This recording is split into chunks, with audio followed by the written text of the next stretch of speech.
I won't be long. We have a lot of activities. Some of them will go into the late hours of the night. But I come from a predominantly black family. I don't know if y'all can tell that or not.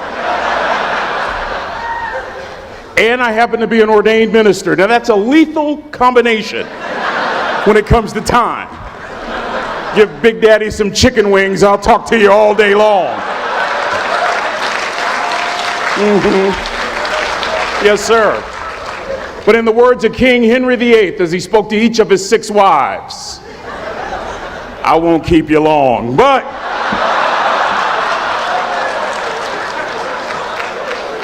I will be very brief and on point. I promise you that. I learned how to make an impact from the wisest person I ever met in my life, a 3rd grade dropout. Wisest and dropout in the same sentence is rather oxymoronic, like jumbo shrimp.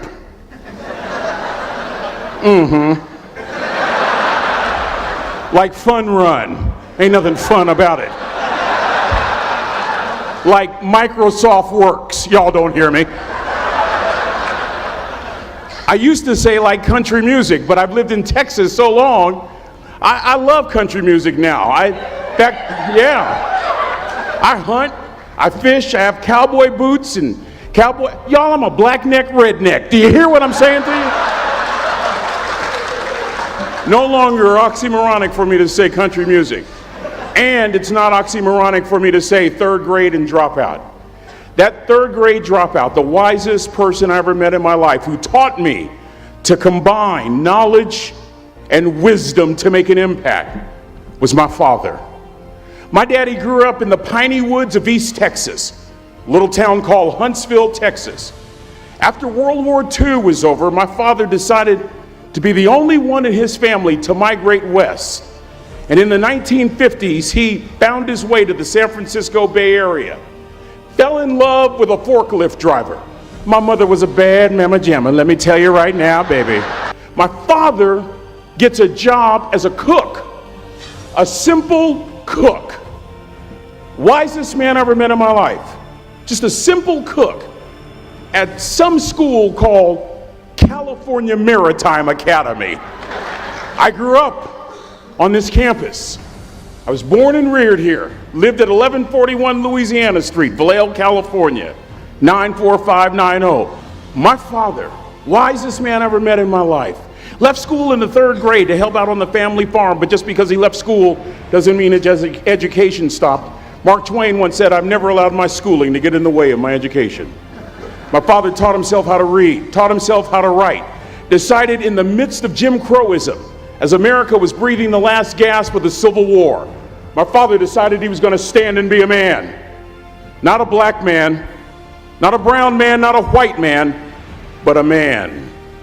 He literally challenged himself to be the best that he could all the days of his life. I want to share something with you. The wisest man I ever met in my life never made it past the 3rd grade, impacted tremendously me and my brother. Growing up right here in Vallejo, this was our family.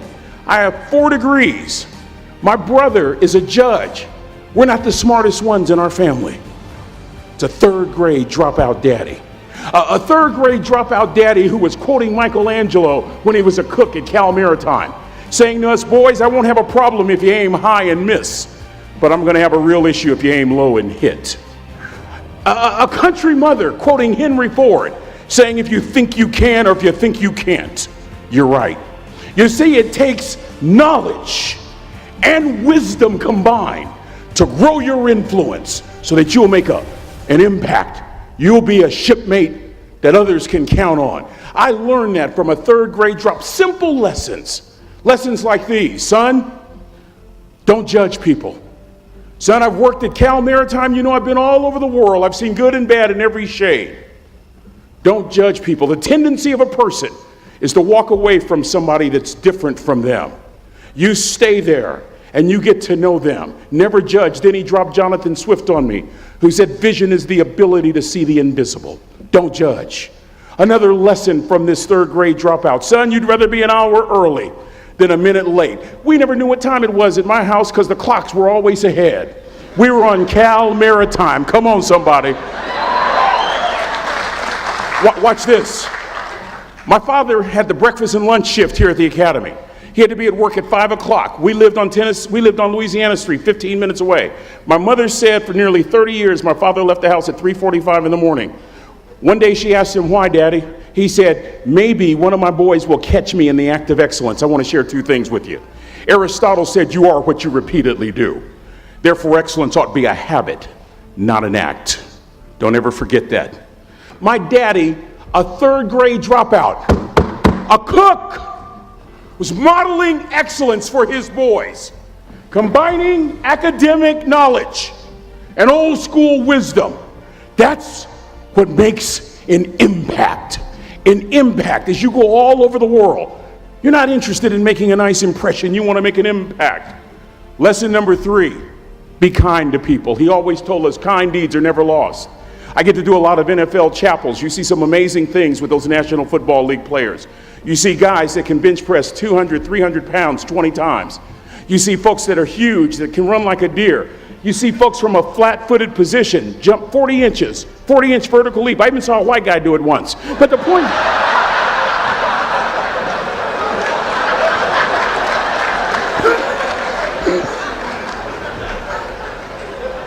You know what stops me in my tracks? When I see one of those rich folks show kindness. It literally stops the world. George Washington Carver said, "When common people do common things in uncommon ways, they command the attention of the world." I just described your grandmother. I know you're tough. I know you're seaworthy, but always remember to be kind. Always. Don't ever forget that. Never embarrass mama. Yeah. If mama ain't happy, ain't nobody happy. If daddy ain't happy, don't nobody care. But you know, I'm trying to tell you. Next lesson. Lesson from a cook over there in the galley. Son, make sure your servant's towel is bigger than your ego. I want to remind you, cadets, of something as you graduate. Ego is the anesthesia that deadens the pain of stupidity. Y'all might have a relative in mind you want to send that to. Let me say it again. Ego is the anesthesia that deadens the pain of stupidity. Pride is the burden of a foolish person. You'll never be a great shipmate. You'll never be a great executive. You'll never be a great teammate if it's all about you. You'll never be a great supervisor or council person if it's all about you. You'll never be a great staff member if it's all about you. Rather, make sure that servant's towel is always big. On President Cropper's bookshelf, in his bookshelf, he has every book from Plato's Republic to Lessons in Leadership by Coach Wooden. John Wooden coached basketball at UCLA for a living, but his calling was to impact people. And with all those national championships, guess what he was found doing in the middle of the week? Going into the cupboard, grabbing a broom, and sweeping his own gym floor. You want to make an impact? Find your broom. Every day of your life, you find your broom. You grow your influence that way. That way you're attracting people so that you can impact them. Final lesson. Son, if you're going to do a job, do it right.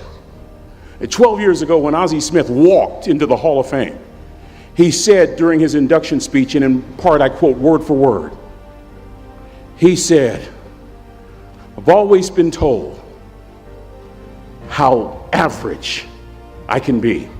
Always been criticized about being average. But I want to tell you something. I stand here before you, before all of these people, not listening to those words, but telling myself every single day to shoot for the stars, to be the best that I can be. Good enough isn't good enough if it can be better, and better isn't good enough if it can be best." That's the California Maritime way. Good enough isn't good enough if it can be better. Better isn't good enough if it can be best. Let me close with a very personal story that I think will bring all this into focus. Wisdom will come to you in the unlikeliest of sources, a lot of times through failure. When you hit rock bottom, remember this. While you're struggling, rock bottom can also be a great foundation on which to build. and on which to grow. I'm not worried that you'll be successful. I'm worried that you won't fail from time to time.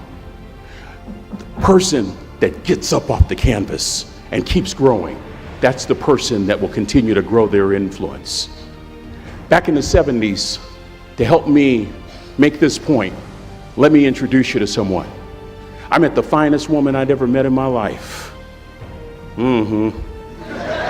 Back in my day, we'd have called her a brick house. I was going to that great academic institution in the north, Chico State. Y'all don't know what I'm talking about.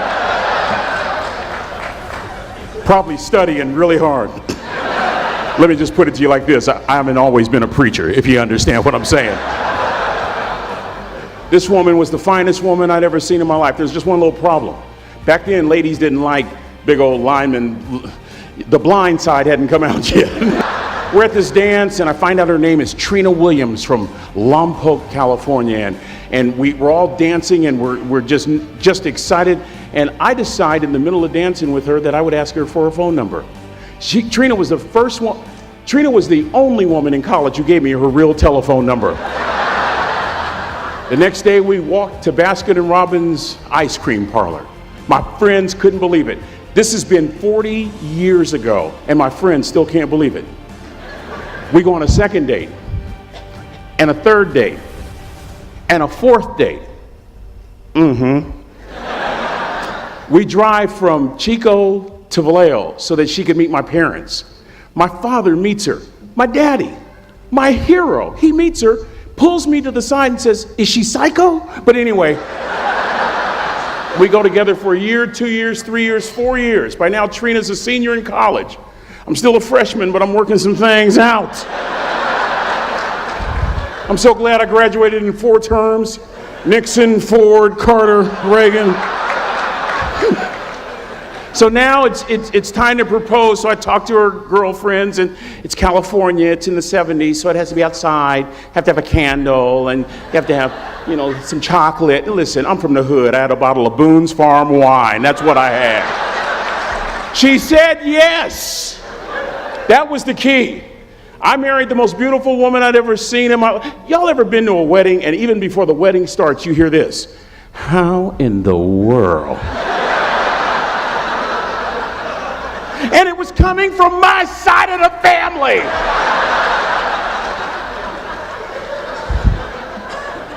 We get married, we have a few children, our lives are great.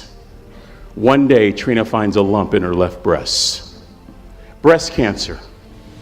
6 years after that diagnosis, me and my 2 little boys walked up to Mommy's casket. And for 2 years, my heart didn't beat.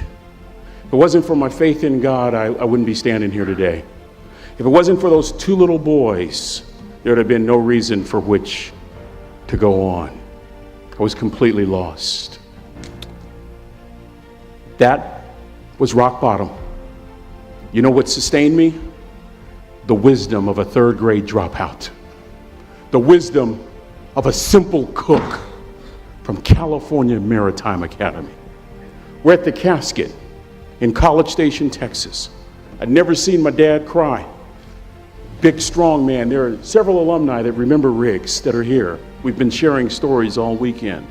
But this time I saw my dad cry. That was his daughter. Trina was his daughter, not his daughter-in-law.